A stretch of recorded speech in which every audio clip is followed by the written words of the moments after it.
देखिए आज जो हम लोग टॉपिक जो करेंगे वो है कंप्यूटर ऑर्गेनाइजेशन में स्टैक। स्टैक आखिर होता क्या है? स्टैक होता है कि जो डीएस में हमने कंसेप्ट पढ़ा था कि स्टैक एक एरे की तरह ही होता है। मतलब अगर आप उसको देखने की अगर बात करते हैं तो ये इस तरह से आपका क्या होता है, स्टैक होता है। और जिसके अंदर जो वैसे नॉर्मली तो हम लोग जो सबसे ऊपर वाली वैल्यू होती है उसको टॉप भी बोलते हैं या टॉस भी बोलते हैं, मतलब टॉप ऑफ स्टैक या टॉप वैल्यू बोली जाती है।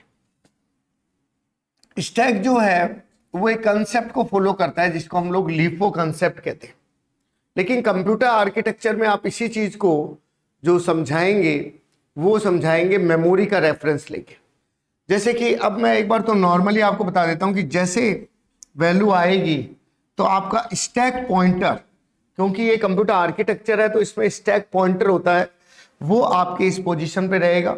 फिर नेक्स्ट वैल्यू आएगी तो आपका स्टैक पॉइंटर जो है वो अगले पोजीशन पे इंक्रीमेंट कर लेगा। ऐसे कब तक इंक्रीमेंट करेगा? जब तक आपका स्टैक फुल ना हो जाए। इसका मतलब ये जो ऑपरेशन है ये ऑपरेशन आपका पुश कहलाता है। जबकि अगर आप वैल्यू को डिलीट करते हैं, जैसे मान लीजिए मैं कहता हूं कि हमारे पास वैल्यू है 7638 और मान लीजिए मैंने इस वैल्यू को डिलीट कर दिया तो एसपी जो है वो नीचे आ जाएगा, एक का उसमें डिक्रीमेंट हो जाएगा। अब ये देखिए इस इंस्ट्रक्शन को अगर हम लोग लिखते हैं किसके अंदर, कंप्यूटर आर्किटेक्चर में, तब हम उस चीज को कैसे लिखा जाता है उस चीज को देखिएगा कि जैसे मान लीजिए आपने लिखा यदि empty इक्वल टू 0, यानी कि empty इक्वल टू क्या है, 0 है, तो डेटा रजिस्टर में MSP मतलब मेमोरी और उसमें भी क्या है स्टैक पॉइंटर, और SP में एक का क्या हो जाएगा, डिक्रीमेंट हो जाएगा। यदि SP 0 होगा यानी कि अब उसमें डिक्रीमेंट नहीं होगा, देन आप क्या कहोगे कि एम्प्टी तो है और फुल जो है वो अब नहीं है। वापस से सुनिएगा, ये क्या कह रहा है, ये कह रहा है कि अगर मान लो आप पॉप का ऑपरेशन करते हैं, पॉप का ऑपरेशन करते तो आपको भी मैंने बताया कि वैल्यू क्या होगी, एक एक डिलीट होगी। हमारी वैल्यू जो निकल रही है या वैल्यू जो इंसर्ट हो रही है वो मेमोरी के अंदर हो रही है। इसका मतलब ये हमारा मेमोरी है, M फॉर मेमोरी। मेमोरी में पोजीशन यानी कि इंडेक्स बदलने के लिए हम लोग यूज कर रहे हैं SP का। SP मतलब स्टैक पॉइंटर। अगर आपको स्टैक पॉइंटर नहीं पता है तो आप रजिस्टर देख लेना, उसके अंदर रजिस्टर के टाइप आपको बता रखे, उसमें एक स्टैक रजिस्टर भी है। तो अब नेक्स्ट जो है जैसे जैसे डेटा बाहर निकलेगा वो DR में जाएगा। DR के बारे में भी रजिस्टर के टाइप में बता रखा है। DR मतलब डेटा रजिस्टर, मतलब मेमोरी डेटा निकलेगी और निकल के डेटा रजिस्टर में जाती रहेगी, और जाने के बाद स्टैक पॉइंटर जो है वो एक एक का क्या करेगा, डिक्रीमेंट करेगा। आखिर कब तक करेगा? तो कह रहा है कि जैसे स्टैक पॉइंटर 0 होगा, 0 होने का मतलब यहां ट्रू या फॉल्स है, उसके इंडेक्स से मतलब नहीं है। स्टैक पॉइंटर 0 होने का मतलब अब उसमें डिक्रीमेंट नहीं होगा। नहीं होगा तो empty 1, यहां पे भी यस और नो से मतलब है। empty 1 का मतलब हाँ ये खाली हो गया है, और फुल 0 का मतलब अब ये भरेगा नहीं, मतलब फुल हो चुका है। तो ये हो गया आपका क्या चीज, आपका पॉप ऑपरेशन हो गया। इसका जस्ट अपोजिट अगर मैं आपसे पूछूं जैसे कि, तो आप लोग क्या कहेंगे, आप इसको अपोजिट कर लेंगे। आप क्या करेंगे, यहां से डेटा रजिस्टर से आपका डेटा जो है वो इसके अंदर जाएगा। SP में जब जब डेटा जाएगा एक एक का इंक्रीमेंट होगा, और जब इंक्रीमेंट होना बंद हो जाएगा तब एम्प्टी तो हो चुका है, मतलब एम्प्टी है नहीं, वो पूरा भर चुका है, और फुल है, एम्प्टी नहीं है और फुल हो चुका है। बस ये लिखने का एक तरीका है जिसको हम पुश या पॉप हम लोग बोलते हैं। नेक्स्ट जो टॉपिक है वो है रिवर्स पॉलिश नोटेशन। मतलब क्या हुआ, मतलब यही हुआ कि हमने जो स्टैक सीखा है उसका यूज कहाँ होता है, कंपाइलर में होता है, इंटरनल मेमोरी सिस्टम में होता है, तभी तो हम लोग उसके मेमोरी रजिस्टर और उसके बारे में हम लोग पढ़ रहे हैं। अब अगर मान लीजिए आपके पास कोई इनफिक्स ऑपरेशन है और उसको पोस्ट फिक्स में बदलना है, तब तो हम लोग नॉर्मली बदलते हैं, लेकिन पोस्ट फिक्स को वापस अगर इनफिक्स से बदलना हो तब आप स्टैक के द्वारा कैसे बदलते हैं वो मैं भी आपको बताता हूं। तो पहले हम लोग इसको बना लेते हैं पोस्ट फिक्स। पोस्ट फिक्स से मैं शॉर्टकट तरीका आपको बता रहा हूँ। पहले हम लोग प्रायोरिटी के अकॉर्डिंग देख लेते हैं, बोर्ड मास का रूल हम लोग यूज करेंगे। और बोर्ड मास का जब हम रूल यूज करेंगे तो इसके अंदर हमें पता है कि डिवाइड, मल्टीप्लाई, एडिशन और सब्ट्रैक्शन, ये हम लोग जो है वो हम लोग सॉल्व करेंगे। तो सबसे पहले डिवाइड सॉल्व होगा। जब हम लोग डिवाइड को सॉल्व करेंगे तो इसका मतलब ये बनेगा a plus B multiply C D E divide. Postfix का मतलब क्या होता है? पोस्ट फिक्स का मतलब होता है जो भी हमारा ऑपरेटर वो पीछे की तरफ चला जाए।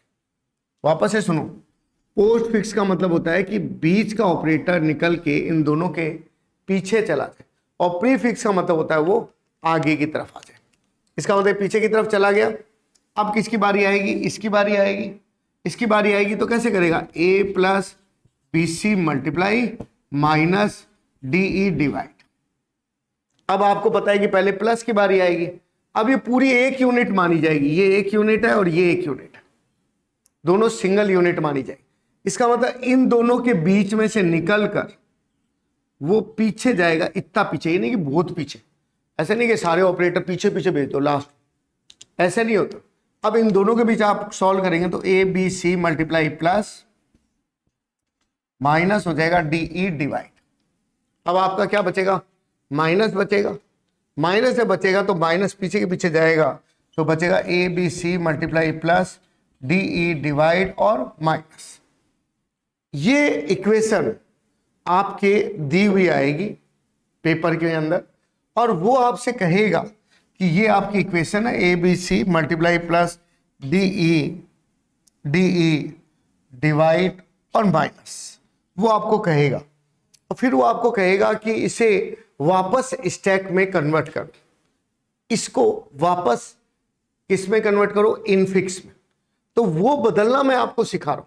मेन क्वेश्चन ये आएगा, ये नहीं आएगा कि आप इसको पहले बदलें। मेन चीज क्या होती है कि पोस्ट फिक्स में कोई इक्वेशन दे रखी है, उसको इनफिक्स में बदलो। तो कैसे बदलोगे? बदलना आपको आना चाहिए। तो आप देखिए कैसे बदलेंगे। सबसे पहली चीज आप क्या करेंगे, वेरिएबल एक एक करके यहां से इस साइड से इसके अंदर डाला, बी को डाला, सी को डाला। आपको बस एक ही चीज ध्यान रखनी है कि प्रोसेसिंग जो होगी वो ऑपरेटर की मदद से होगी। जैसे ही ऑपरेटर आएगा प्रोसेसिंग हो जाएगी। इसका मतलब अब हमारा ऑपरेटर आ रहा है मल्टीप्लाई, किसके ऊपर होगी? यहां से नीचे से ऊपर, नीचे से ऊपर ऐसे लिखना है। इसका मतलब ए तो आप लिखोगे और इधर क्या लिखा जाएगा? बी मल्टीप्लाई सी। अब देखो, अब आता है प्लस आ गया। अब जैसे ही प्लस आया फिर ऑपरेशन होगा जैसे मैंने आपको कहा, लेकिन कैसे? नीचे से, नीचे से ऊपर। मतलब क्या लिखा जाएगा इसको? इसको लिखा जाएगा ए प्लस बी मल्टीप्लाई सी। अब कौन आएगा? डी, कुछ नहीं होगा। ई आएगा, कुछ नहीं होगा। लेकिन जैसे ही डिवाइड होगा नीचे से, अगर प्रीफिक्स होता है तो ऊपर से नीचे की तरफ हो जाता है। मान लीजिए प्रीफिक्स वाली इक्वेशन होती और आपको कहा जाता है कि इसको इनफिक्स में बदलो, तो आप इसको ऊपर से नीचे की तरफ प्रोसेस कर देते हैं। अब देखिए, डिवाइड आपने किया तो ये आपका बन जाएगा a प्लस बी मल्टीप्लाई सी, नीचे से ऊपर हो गया तो d डिवाइडेड e। अब आपका कौन आ रहा है? डिवाइड के बाद माइनस, माइनस है, वापस वही सेम बात। तो देखो वापस वही सेम इक्वेशन बन गई आपकी। इसका मतलब वो उसके क्या है? इक्वल है। अब देखो, जरूरी नहीं है कि आपके पेपर में ऐसे ही आए। मान लीजिए आपके क्वेश्चन के रूप में आ जाए, न्यूमेरिकल आ जाए। कैसे आ सकता है न्यूमेरिकल? जैसे मान लीजिए 3 मल्टीप्लाई 4 प्लस 5 मल्टीप्लाई 3 और आपके आ गया -2। अब क्या करें? ये ऐसा नहीं लिखा आएगा, इसके बदले पोस्ट फिक्स वाली इक्वेशन आएगी पेपर में। तो क्या होगा? जैसे ये और ये दोनों साथ में सोल्व होंगे, ये और ये दोनों साथ में सोल्व होंगे, -2 रह गया। अब पहले प्लस सोल्व होगा तो 3 4 मल्टीप्लाई 5 3 मल्टीप्लाई और क्या रह गया? प्लस और -2। अब ये दोनों पास आएंगे, 3 4 मल्टीप्लाई 5 3 मल्टीप्लाई +2 और माइनस। पेपर में ये इक्वेशन दी हुई आएगी और वो कहेगा इसको सॉल्व करो। देखो, एक तो क्वेश्चन ये हो गया कि हमारे पास पोस्ट फिक्स इक्वेशन दी हुई है और वो आपको कहेगा इनफिक्स बताओ। एक क्वेश्चन क्या हो गया, एक क्वेश्चन ये हो गया कि इक्वेशन दे रखी है और वो आपको कहेगा इसको सॉल्व कर, कैसे करें। अब 3 आया, 4 आया, मल्टीप्लाई आया, इस बार प्रोसेस करोगे आप, साथ में नहीं लिखोगे। 4 इंटू 3 कितना हो गया 12। उसके बाद क्या आया 5, 3 मल्टीप्लाई, इस सब मल्टीप्लाई करोगे नीचे से ऊपर, क्या हो जाएगा। अब कौन आएगा प्लस, नीचे से ऊपर जोड़ोगे, ऐड करोगे, तो 12 और 15 आप जोड़ोगे, कितना आ गया 27। अब आपका कौन आएगा 2, कुछ नहीं हुआ। अब आएगा माइनस नीचे से ऊपर, कितना आ गया 25। ये आपको एमसीक्यू होगा तो ऐसे दिखाई देगा, और अगर रिटर्न पेपर होगा तो उसमें ये क्वेश्चन दिया हुआ आएगा और वो आपको कहेगा ये निकाल के बताओ। तो ये 2 तरीके आपके हो गए जो मैंने आपको अभी बताए हैं। अब देखिए नेक्स्ट जो हमारा टॉपिक है वो है इंटरप्ट। अब देखिए इंटरप्ट होता क्या है, जब आप किसी प्रोसेस को चलाते हैं और वो प्रोसेस लगातार चल रहा है लेकिन बीच में कोई इंटरप्ट आ जाए, बीच में कोई रुकावट आ जाए, तो वो उस काम को वहीं बंद कर देता है और इंटरप्ट वाले के पास चला जाता है। मतलब जो कंटिन्यूअस हमारी प्रोसेसिंग चल रही है, जैसे गोटू में नहीं होता प्रोग्रामिंग में, आप गोटू लिख देते हैं तो वो प्रोग्राम हमारा सीधा उस स्टेटमेंट के पास चला जाता है, तो वो सेम ही बात है। तो इंटरप्ट के कारण जो है 3 कैटेगरी मानी गई है, एक होता है एक्सटर्नल इंटरप्ट, एक होता है इंटरनल इंटरप्ट, एक होता है सॉफ्टवेयर इंटरप्ट। एक इंटरप्ट और भी होता है, वो है प्रायोरिटी इंटरप्ट, जिसको मैं तुम्हें डायग्राम से भी बताऊंगा। अब होता क्या एक्सटर्नल इंटरप्ट, नाम से पता लग रहा है बाहरी डिवाइसेस के कारण, इनपुट आउटपुट डिवाइसेस में कोई प्रॉब्लम है, पावर फेल हो गई है या कुछ भी दिक्कत है, हार्डवेयर संबंधित प्रॉब्लम है या बाहरी कोई प्रॉब्लम, वो एक्सटर्नल इंटरप्ट है। लेकिन अगर प्रोग्राम की खुद की गलती है, खुद की गलती कैसे, मान लो किसी संख्या a डिवाइडेड b आपने लिख रखा है और b की वैल्यू 0 निकल गई, तो वो क्या बनाएगा, एक एक्सेप्शन बनाएगा। आपने जावा में सी प्लस प्लस में ये चीज सुनी होगी, उसको हम लोग क्या बोलते हैं, इंटरनल इंटरप्ट कहते हैं। तो ये दोनों, ये जो भी एरर होती है ये हमारी रन टाइम एरर होती है। कौन सी एरर होती है, रन टाइम एरर। जैसे डिवाइड बाई 0, एरे ओवरफ्लो हो गया या स्टैक ओवरफ्लो हो गया, रजिस्टर ओवरफ्लो हो गया, इस तरह से। एक जो इंटरप्ट है उसको हम लोग बोलते हैं सॉफ्टवेयर इंटरप्ट। सॉफ्टवेयर इंटरप्ट में देखो क्या होता है कि आप किसी सॉफ्टवेयर के द्वारा उस पर इफेक्ट डालते हैं, जैसे कि वायरस भी एक तरह से सॉफ्टवेयर इंटरप्ट हो सकता है प्रोग्राम के रूप में अगर आप माने तो। इसी तरह से आप कंट्रोल अल्ट प्लस डिलीट की दबा दी मान लो आपने, तो क्या होगा, टास्क मैनेजर खुल जाएगा, आप ओएस की मदद से उस सॉफ्टवेयर को बंद कर देंगे। तो ये कौन सा इंटरप्ट होगा, आपका सॉफ्टवेयर इंटरप्ट होगा। देखिए होता क्या है, एक इंटरप्ट और भी होती है जिसे हम लोग प्रायोरिटी इंटरप्ट कहते हैं। अब होता क्या है प्रायोरिटी इंटरप्ट, इस चीज को देखिए। प्रायोरिटी इंटरप्ट में क्या होता है, आप लोगों ने कई बार देखा होगा कि आपकी बहुत सारी डिवाइसेस एक साथ चल रही होती है, ध्यान से देखिएगा इधर। तो अगर आप बहुत सारी डिवाइसेस अगर चल रही है तो कई बार कुछ डिवाइसेस दूसरी डिवाइसेस को काम करने से रोक लेती है। जैसे आपने बहुत सारे प्रोसेस चला दिए तो प्रिंटर से प्रिंट आउट निकलना धीरे हो गया, या आपने प्रिंटर से प्रिंट आउट ज़्यादा दे दिए तो प्रोसेसिंग धीरे होगी, गेम आपके चल गए। तो कुछ एक काम की वजह से अगर दूसरा काम रुक जाता है तो वो आपकी प्रायोरिटी इंटरप्ट के कारण होता है।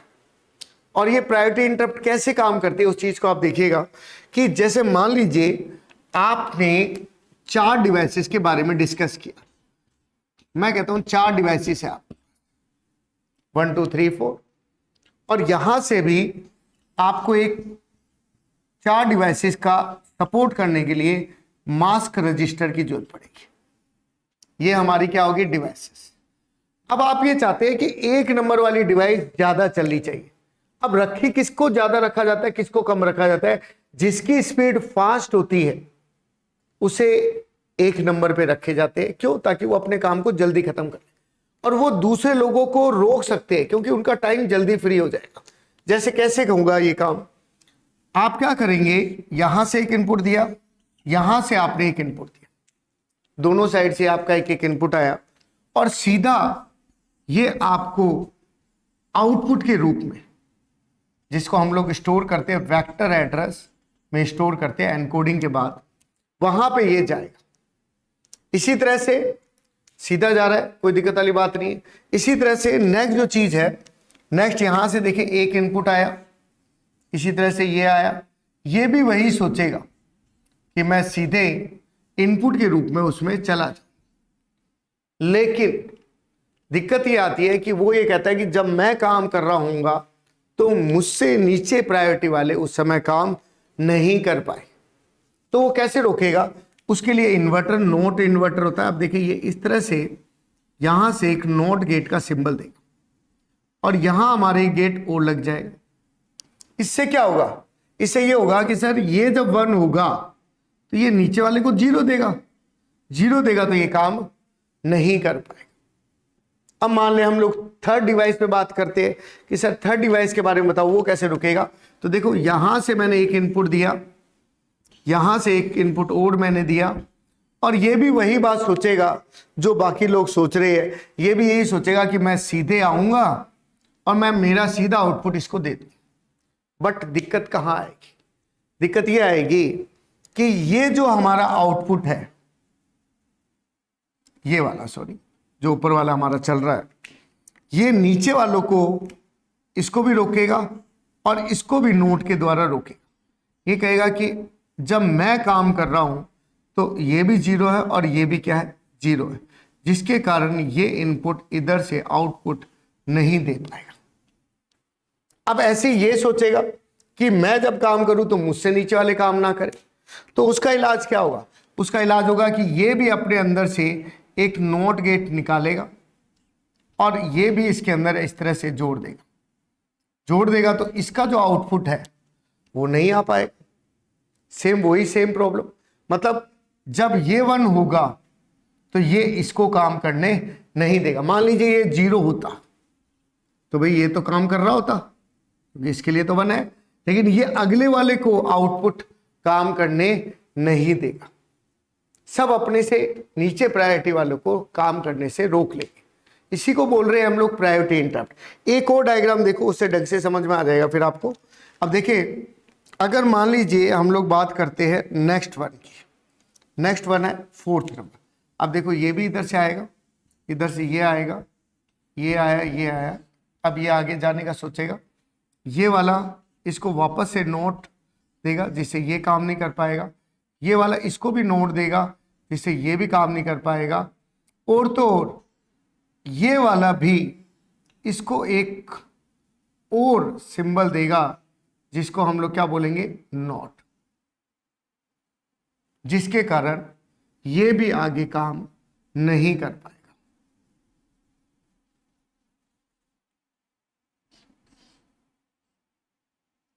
कौन सा सिंबल देगा इसको? नोट का। ऊपर से एक आ रहा है, एक इधर से आ रहा है, फिर आपका आउटपुट, तो जिसके कारण सब अपने से आगे वाले को काम करने से रोक लेंगे। और ये जो तरीका जो है ये हमारा कहलाता है प्रायोरिटी इंटरप्ट। देखिए नेक्स्ट जो टॉपिक है वो इंस्ट्रक्शन पाइपलाइनिंग। जब आप एक इंस्ट्रक्शन को प्राप्त करते हैं तब उसी समय दूसरी इंस्ट्रक्शन रन हो सकती है, इसे हम लोग इंस्ट्रक्शन पाइपलाइनिंग कहते हैं। मतलब एक साथ में बहुत सारी इंस्ट्रक्शन का वर्क करना। इसी तरह से आपको पता होगा कि फैच इंस्ट्रक्शन भी होती है, डिकोड इंस्ट्रक्शन भी होती है, कैलकुलेट ऑपरेंड हो गया। मतलब फैच इंस्ट्रक्शन का मतलब इंस्ट्रक्शन को प्राप्त करना, डिकोड का मतलब उसकी डिकोडिंग करना, कैलकुलेट ऑपरेंड का मतलब ऑपरेंड को कैलकुलेट करना, और फिर ऑपरेंड को प्राप्त करना। मतलब देखिए सबसे पहले इंस्ट्रक्शन को प्राप्त किया, इंस्ट्रक्शन को डिकोड किया, ऑपरेंड को कैलकुलेट कर लिया, फिर ऑपरेंड को फैच किया, उस इंस्ट्रक्शन को क्या कर दिया? एग्जीक्यूट कर दिया, और लास्ट में जो हमारा रिजल्ट आया उसको क्या कर दिया? राइट कर दिया। मतलब ऑपरेंड को बुलाया, ऑपरेंड को प्रोसेस किया, एक तरफ से इंस्ट्रक्शन को बुलाया, इंस्ट्रक्शन को प्रोसेस किया, फिर क्या किया? जो रिजल्ट आया प्रोसेस के बाद उसको राइट कर दिया। सिंपल, मतलब इतने स्टेप्स हो गए। अब ये सारे स्टेप्स आप एक साथ में चलाएंगे इस तरह से, ये सारे इंस्ट्रक्शन एक साथ में, एक के नीचे, मतलब जिस समय इनपुट हो रहा है उसे प्रोसेस आउटपुट हो रहा है, फिर इनपुट हो रहा है उसी समय प्रोसेस हो रहा है, उसी समय क्या हो रहा है? आउटपुट। तो एट ए टाइम सारे काम एक साथ हो गए। वही काम है कि तुम एक जना काम खत्म करेगा तब दूसरे का नंबर आएगा, फिर तीसरे, वो तो टाइम बहुत लग जाएगा। जिस समय एक का काम चल रहा है उसी समय दूसरे का चल जाए, उसी समय तीसरे का काम चल जाए। जैसे कि ये हो रहा है, एक स्टेप पीछे से ये स्टार्ट हो रहा है, उसके एक स्टेप पीछे से यहाँ से अगला स्टार्ट हो जाएगा, एक स्टेप उसके पीछे से अगला स्टार्ट हो जाएगा। तो इससे बहुत सारी इंस्ट्रक्शन एक साथ में एग्जीक्यूट हो सकती है, जिसे इंस्ट्रक्शन पाइपलाइनिंग कहते हैं, जो RISC में यूज होता है। ढंग से सुनिएगा, अच्छा क्वेश्चन है। RISC, reduce instruction set, reduce instruction set, RISC। ठीक है, RISC में इंस्ट्रक्शन जो है वो कम समय में ज्यादा एग्जीक्यूट होते हैं, एड्रेसिंग मोड कम से ज्यादा प्रोसेसिंग हो जाती है।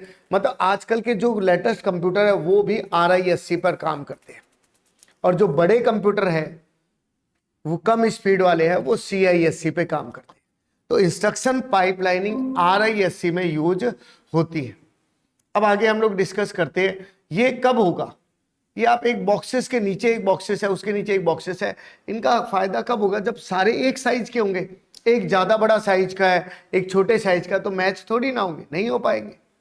तो वही बात है कि सबके सब साइज क्या होना चाहिए, सबका इक्वल होना चाहिए, सब में इंटरप्ट नहीं आना चाहिए। मान लो आप काम चल रहा है, सबका बराबर चल रहा है, बीच में किसी के इंटरप्ट आ गया, वो रुक गया, फिर वो वापस से चला, तो उससे भी दिक्कत आ सकती है।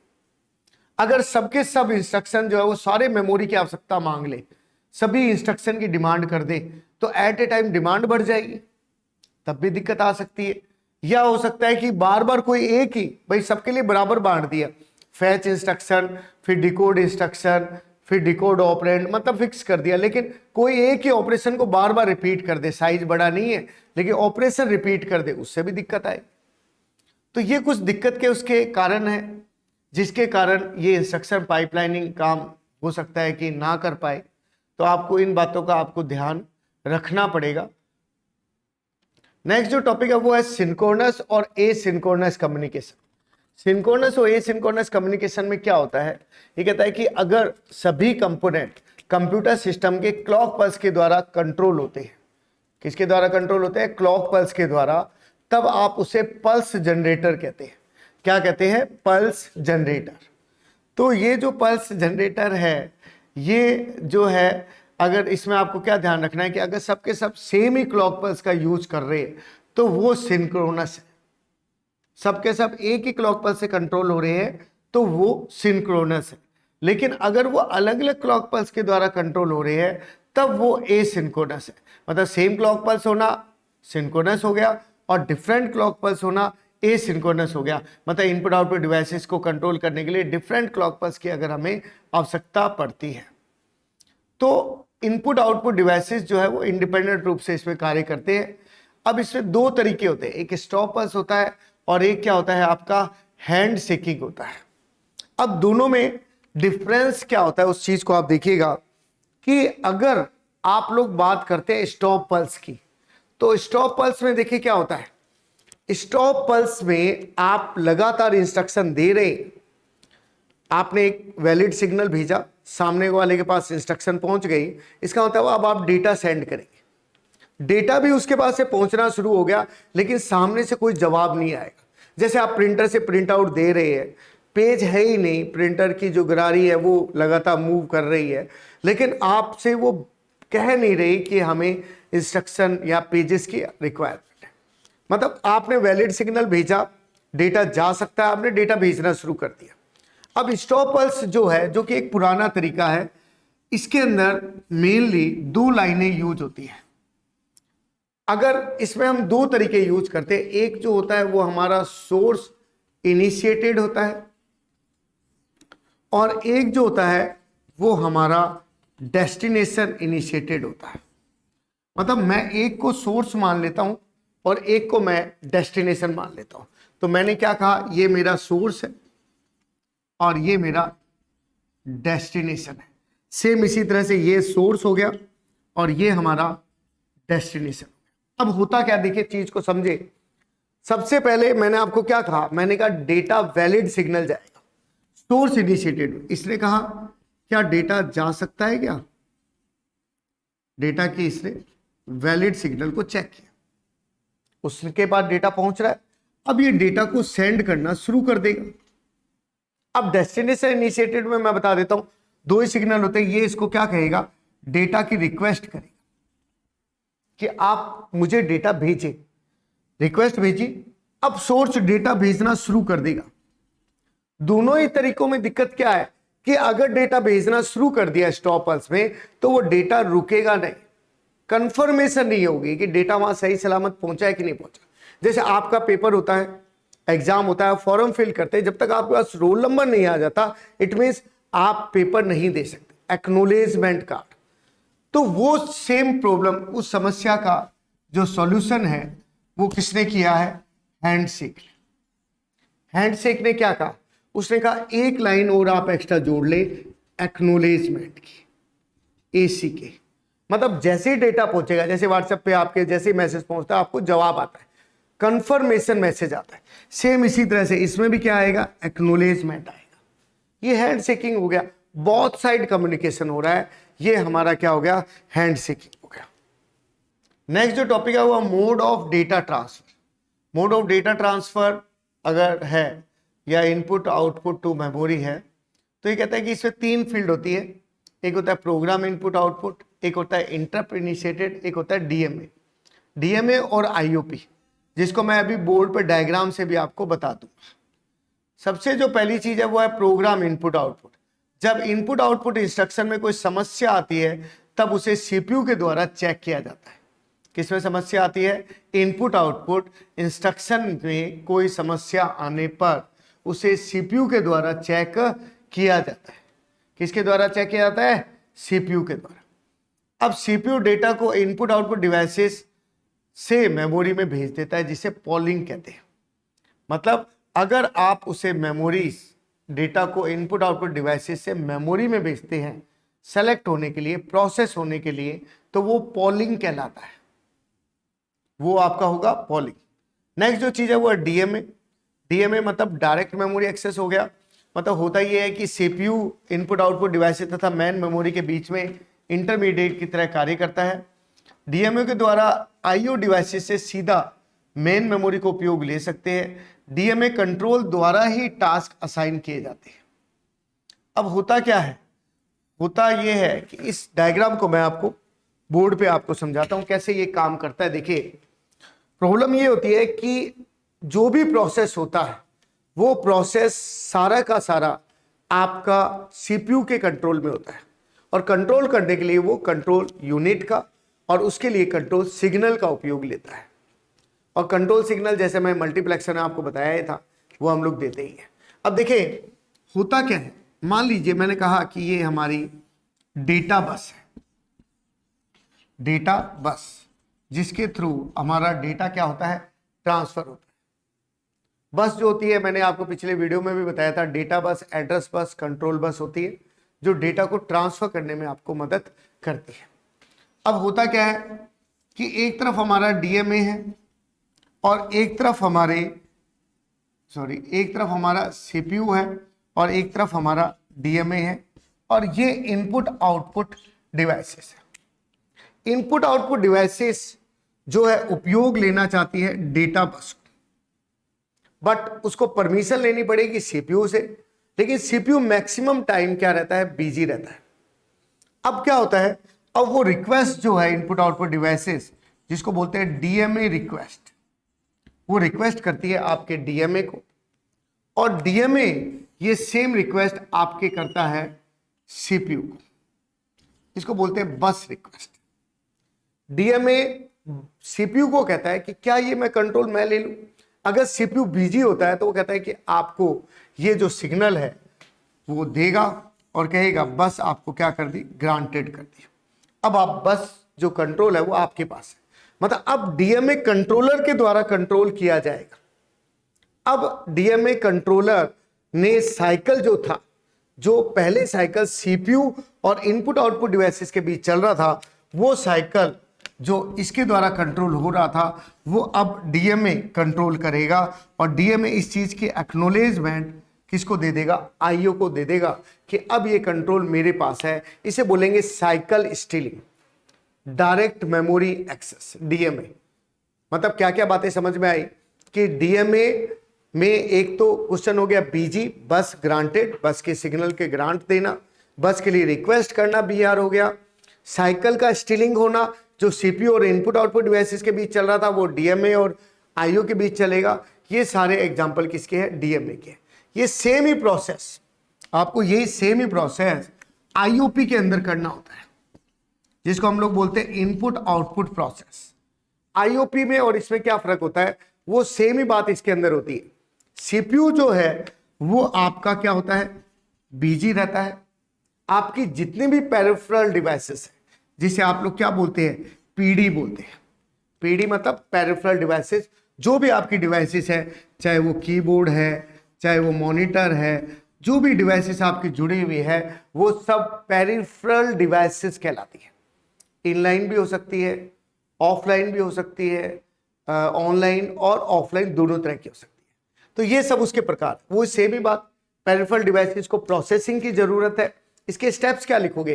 पेरिफेरल डिवाइसेस को प्रोसेसिंग की जरूरत है। जैसे यहां पे मेमोरी की जरूरत है, तो ये किसको बोलेगा? ये बोलेगा आईओपी को। इनपुट आउटपुट प्रोसेस को रिक्वेस्ट करेगा। आईओपी इसकी जो सूचना जो है वो सीपीयू को देगा। सीपीयू अगर बिजी होगा तो ये कंट्रोल किसको दे देगा? आईओपी को दे देगा। लेकिन यहां जो कंसेप्ट चलेगा वो इक्वलिटी वाला नहीं चलेगा, यहां चलेगा मास्टर स्लेव। ये इसको क्या देगा? ये इसको इंस्ट्रक्शन देगा, उसको बता के जाएगा कि ये काम ऐसे करना है, ये कमांड यूज करनी है, इस प्रकार से प्रोसेस करना है। ये सारे काम कौन करेगा? आईओपी करेगा। अब काम सारा कंट्रोल किसके पास आ गया? इनपुट आउटपुट प्रोसेसर के पास। तो ये दो टॉपिक है। इसके बाद में हम लोग नेक्स्ट वीडियो में मेमोरी और इनपुट आउटपुट डिवाइसेस को देखेंगे।